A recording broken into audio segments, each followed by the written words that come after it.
Could a summit in Uzbekistan provide a real counterweight to NATO? From China and Russia, India, Pakistan, and Iran, we'll ask if they can put aside their differences to form a new world order. I'm Andrea Sankey, and today's newsmaker is the Shanghai Cooperation Organization.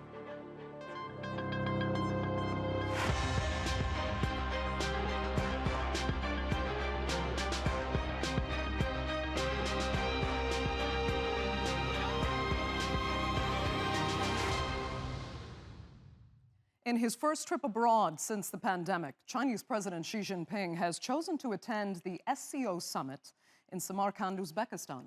The conference brings together a somewhat unexpected group of leaders, including delegations from India and Pakistan, as well as Qatar and Saudi Arabia.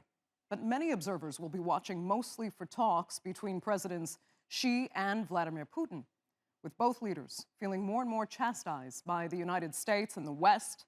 Could their no-limit relationship help transform the Shanghai Cooperation Organization into an actual rival for the security groupings they feel most threatened by, not least NATO, AUKUS, and the Quad?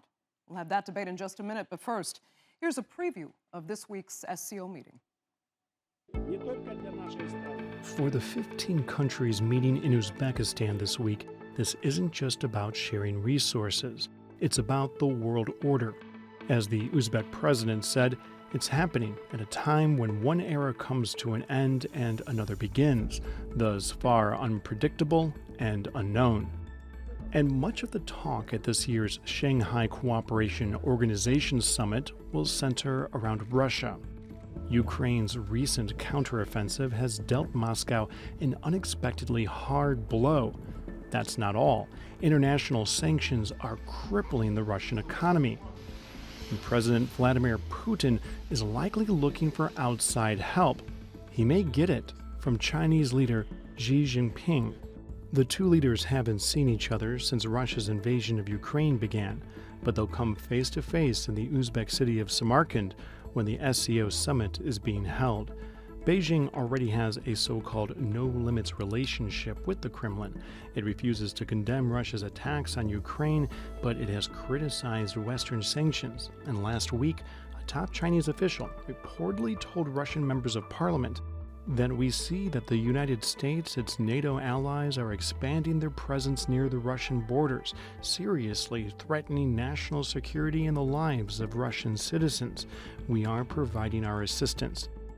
For now, that assistance has been mostly financial. Trade between the two countries has significantly increased. China will pay for Russian gas in rubles and yuan instead of US dollars. But the word out of Beijing indicates that China won't be cutting itself off from the other half of the world. Europe is more important for China in the financial and the technology,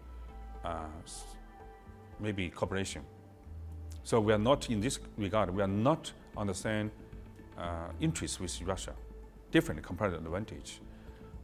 But for political and strategic meaning, to deterrence of the West, not to put Russia and even China in the corner, and also not to copy the Ukraine model in the Taiwan Strait, yes, we will send some signals.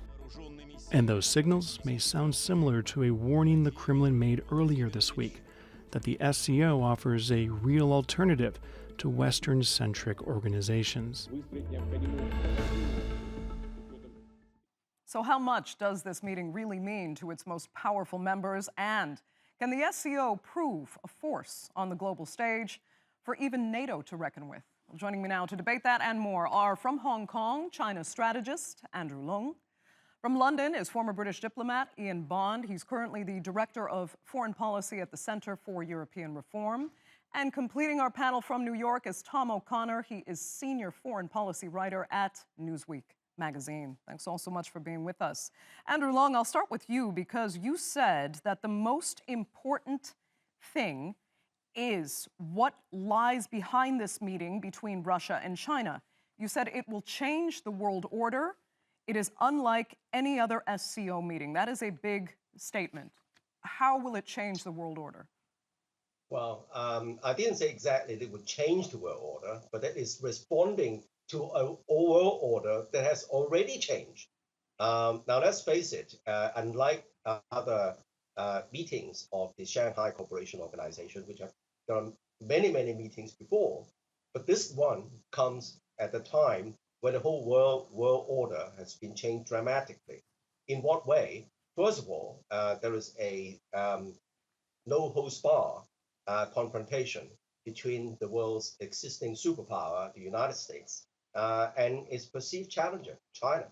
There is even, say, a couple of hours ago or one day ago, there was a talk of even a preemptive sanction by the United States against China for presumed, action on Taiwan.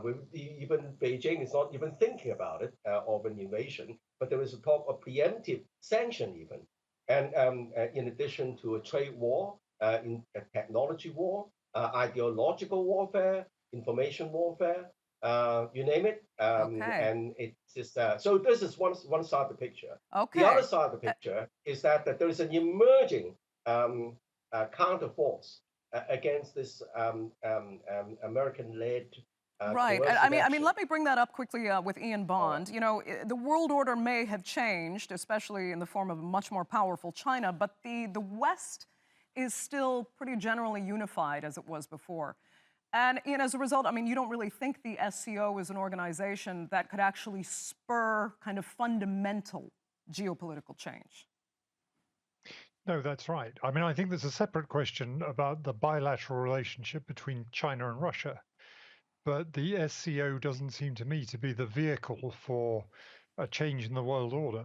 I mean, basically, as long as you're in a situation where you have India pointing nuclear weapons at China and Pakistan, and China and Pakistan presumably pointing nuclear weapons back at India, it's quite hard to see how an organization with those three countries in it is going to be a very effective way of changing the world order. But as I say, that's not to discount the importance of the bilateral relationship between Russia and China. Okay, interesting. Tom, let me ask you, I mean, at the very least, could the SCO strategy then be somewhat of a containment measure to at least counter Western efforts to really isolate, especially Russia and China? I mean, Russia really needs this meeting now, I think, more than ever, does it not? Absolutely, yes. And I think the Shanghai Cooperation Organization really is first and foremost a regional-based group that deals with regional affairs in Asia, both East, Central, South Asia.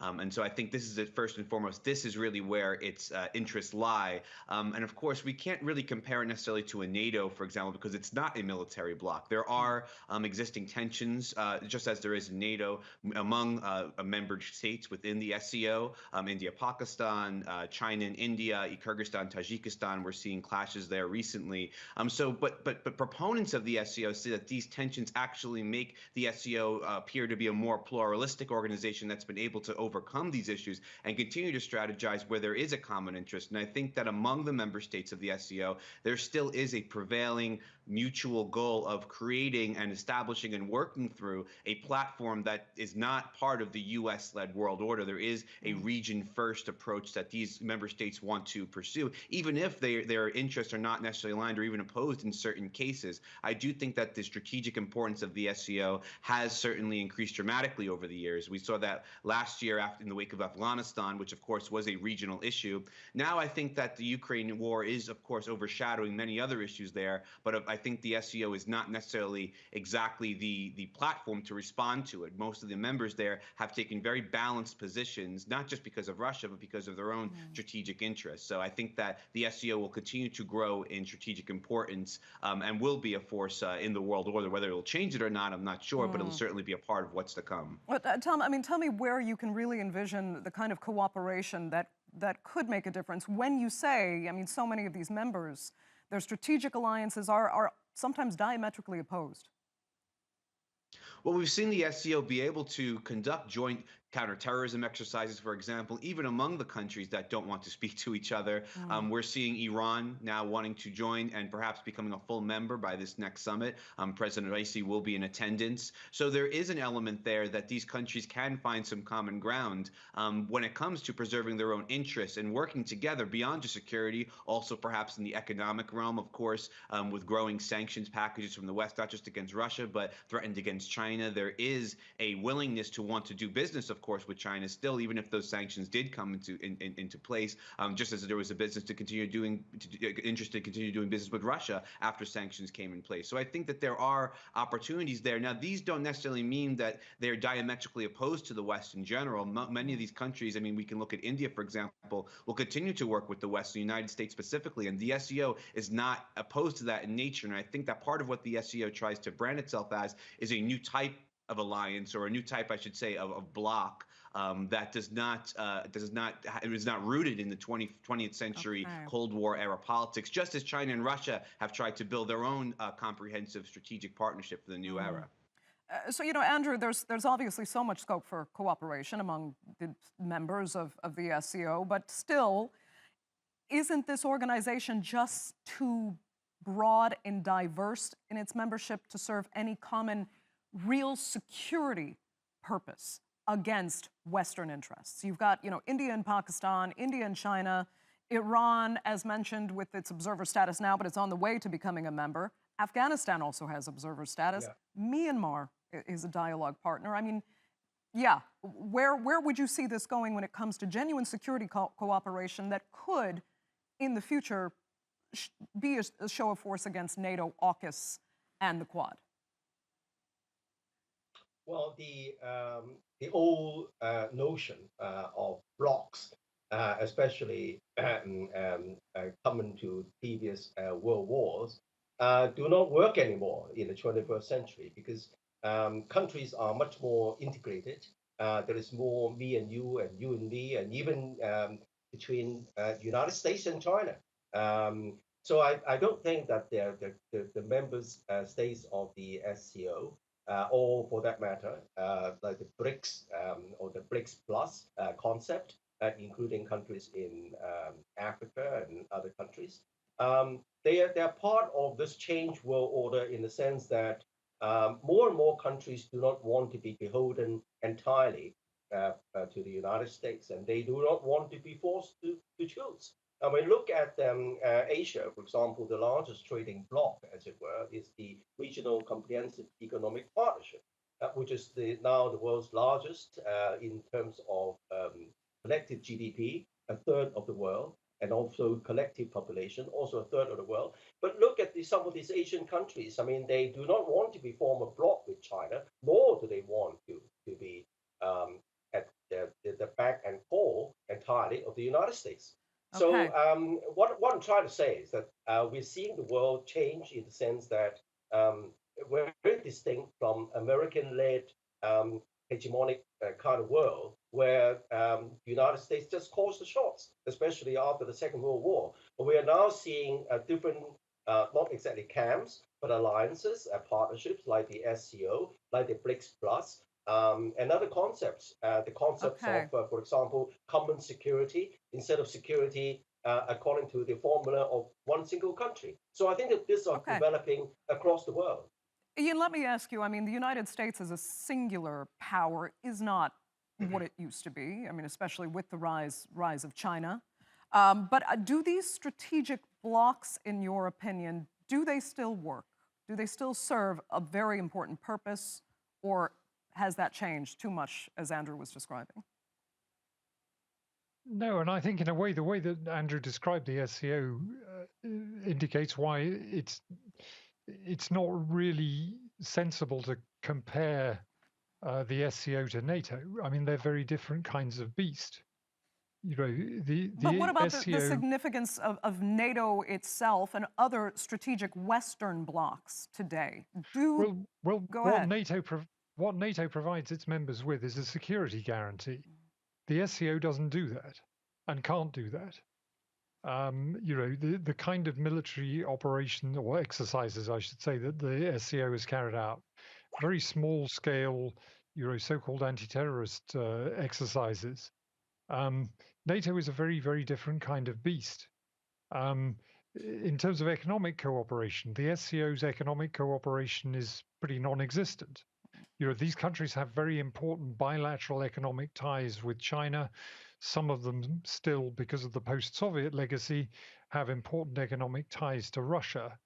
But the ties between them are nothing like as important as the ties between members of the European Union. Okay. So I think the SCO, I really wouldn't exaggerate the importance of the SCO. But then It's been if there not, for I more mean, than Ian, 20 let me ask you years. quickly, if not the SCO, is there something else that these, other powers could do to form what they would like to see formed to counterweight organizations like NATO, AUKUS, and the Quad?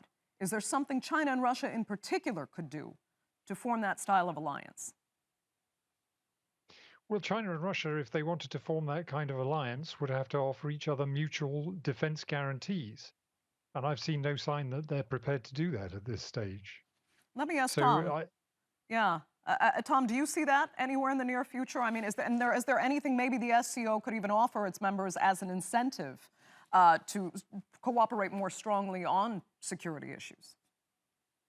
Well, first, I think it's important to remember that about half the current SCO members are members of the CSTO, which is Russia's answer to NATO. So there is a military alliance overlap there, but of course, this is not the SCO itself. It just happens to be that half of these members because they are within the Central Asian post-Soviet sphere of influence. But I think that most importantly, we have to look at the relationship, of course, between China and Russia itself. These are two powers whose strategic partnership has increased dramatically over the years.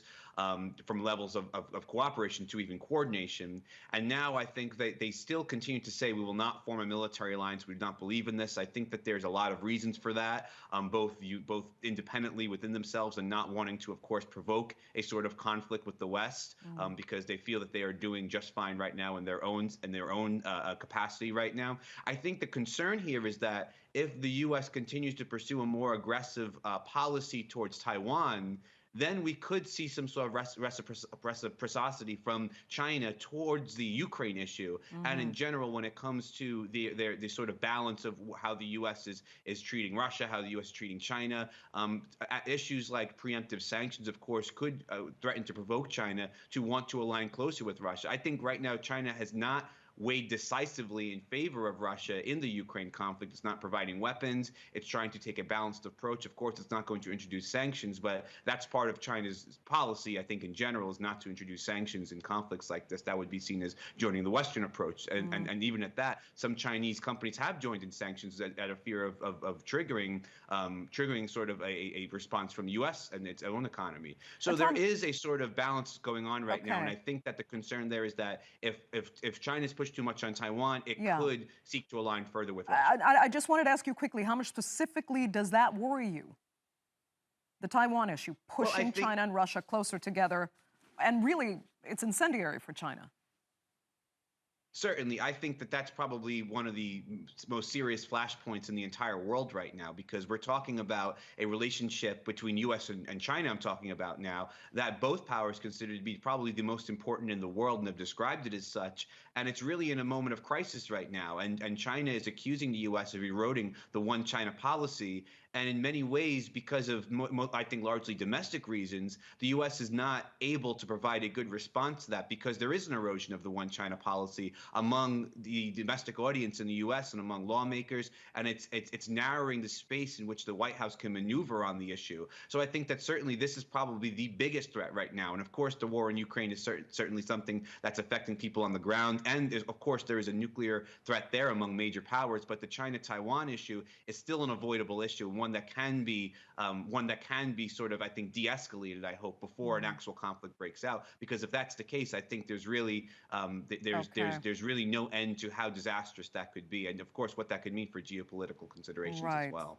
Andrew Leung, I mean, in your opinion, how much is the West kind of forcing Russia and China together, especially when you look at what China sees as provocations, specifically on the Taiwan issue?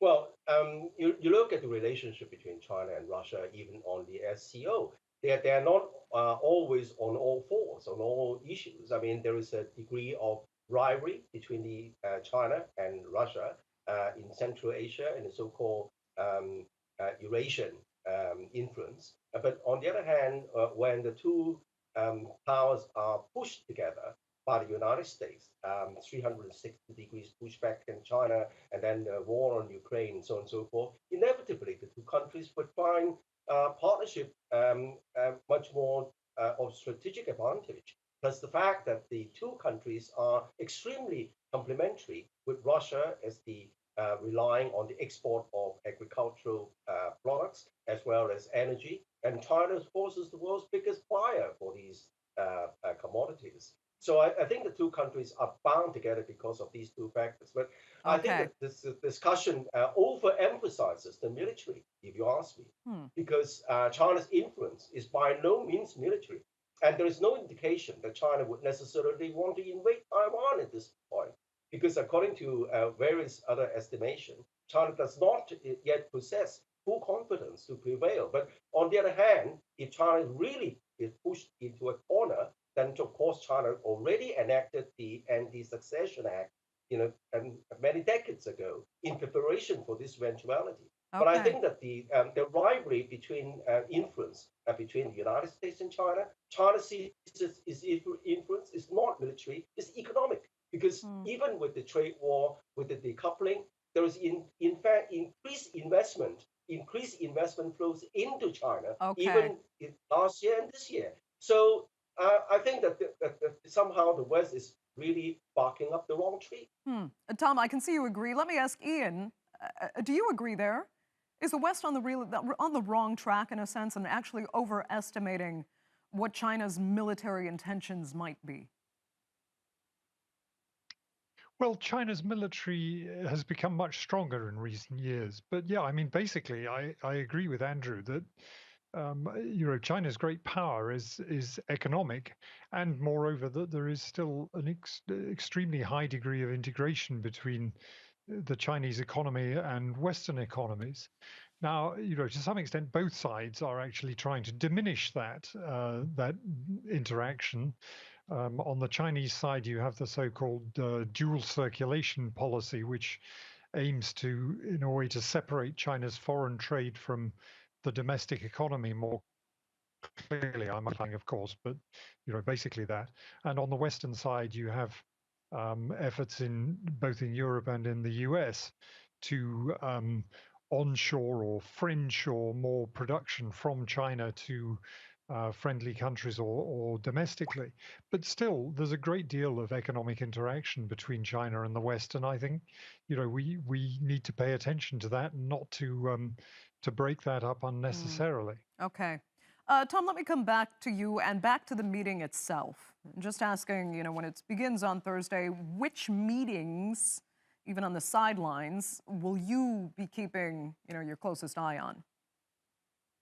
Well, of course, number one will be China and Russia. Of course, any interaction with Presidents Putin and President Xi. I think that any interaction with China and India, I think, is very interesting. We've seen some positive movement in their relationship lately.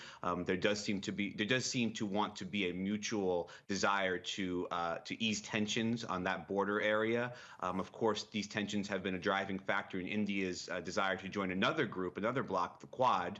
So I think that if China can find some room to maneuver there to sort of balance India's position, as India has played a balanced position on the Ukraine conflict with Russia, I think that's certainly something I'd want to keep an eye on.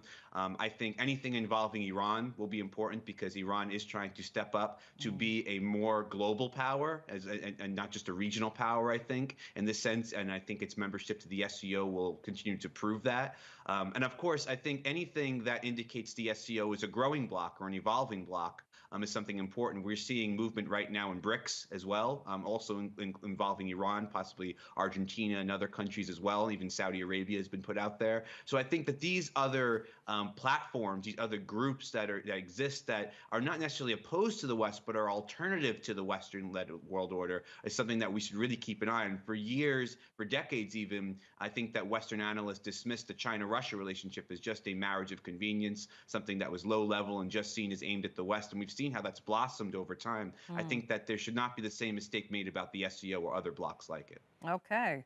Andrew, as a strategist, Well, go ahead. Well, I agree. I agree with my colleagues' remarks just now, and that's what I said at the beginning. Is symptomatic of a changed world order. It's not just the SCO, and the SCO cannot be compared with NATO. That's not the idea. The idea is that the world is changing away from one led by a sheer American unilateralism, American dominance, either through military means or using the hegemony of the US dollar. And a lot more and more countries do not want to be at the back and core of this kind of world order. Not that they would oppose the West. As I said, and even China, of course, is locked into a world order created essentially by the West. But it doesn't necessarily mean that China wants to change its system. Okay. Hopefully we will follow up with that very soon. For now, though, that is all the time we have for this edition of the Newsmakers. I'd like to thank all three of my panelists, really, so much for being with us. Our viewers, of course, for tuning in as well. Remember, you can follow us on Twitter, and do be sure to subscribe to our YouTube channel. I'm Andrea Sankey. We'll see you next time.